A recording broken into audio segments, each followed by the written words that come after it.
Nightlife dito sa Japan, ang pagtulog sa kalye, ang respeto at disiplina ng mga taong nakapaligid, dedikasyon sa trabaho, ang pinakaayaw ng mga tao, at ang gusto naman natin dito sa Land of the Rising Sun, Japan. Dito sa mga public places nila, wala ka man lang makitang mga basurahan, pero magtaka ka sa paligid dahil sobrang linis niya. Taong nakapaligid, pag may napansing dumi kahit hindi sa kanila, pinupulot ng kusa. Kakamis at naalala ko naman tuloy ang bansa natin. Ating gabi dito sa Japan, pero kampante ang mga babae na maglalakad kahit sa dilim. Kung nga galing sa nightlife, pauwi tayo, nagsusuot tayo ng mamahaling alahas. May perang bitbit, iPhone 16, 1TB, fully paid. Habang naglalakad ka nga dito sa eskinita, mabuboring ka dito dahil wala kang iksinang makikita. Yung tipong cinematic na may naghahabulan, naghahablutan o may nagmamarites sa gilid-gilid. Pag uwi ko nga dito, sumakay ako ng train. Ito naman siya ang nakita ko. Kahit disabled o may diferensya ka dito, pwede kang pumasyal alone dahil ang mga taong nakapaligid, portado ka sa paglakbay. Fair ang pananaw sa buhay. Mga tao dito, kahit tumatanda na, hindi sila pwedeng mag-alala dahil anytime pwede sila makapasok ng trabaho. Si Lula nga dito, 90 anyos na, pero nagtatrabaho pa rin dito. Lalo nagbabawal sa kanila kahit may edad na. Yung tipong hinihingian ka ng isang katutak na requirements. Tulad na lang ng SSS, BIR, BI, valid ID,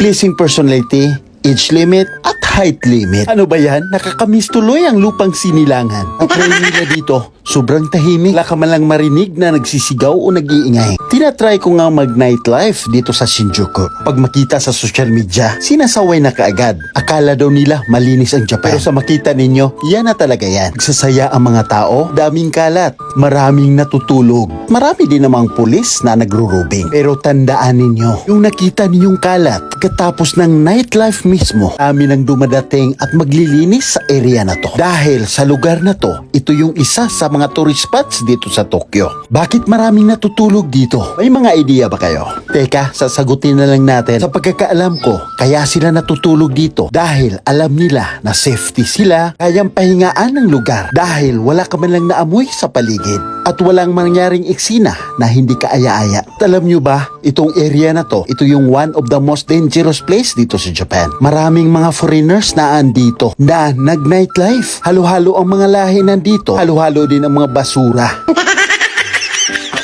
Ano ba yan? Japan!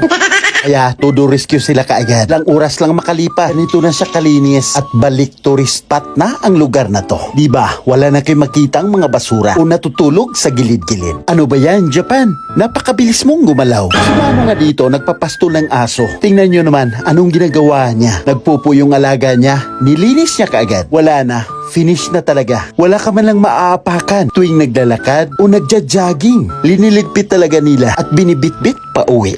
Pakaresponsable mo naman sa paligid, Japan. Sa mga train stations nga nila dito, kahit may kapansanan ka, walang problema yan. Hindi ka babanggain dito. Iniiwasan ka para makadaan ng maayos at intact. Napaka-aktibo ang mga taga-support na staff dito sa train station. Sa inis ko nga, umuwi na ako dito at may nakita pa kong laptop na nakalagay dito sa pintuan. Kaya napakakapante talaga nila dito. Iyo ba mga kababayan, ano masasabi ninyo sa video na to? Paki-comment naman sa comment section. Kapag hindi pa kayo naka-follow, paki-like and follow for more videos. Thank you for watching. Jane.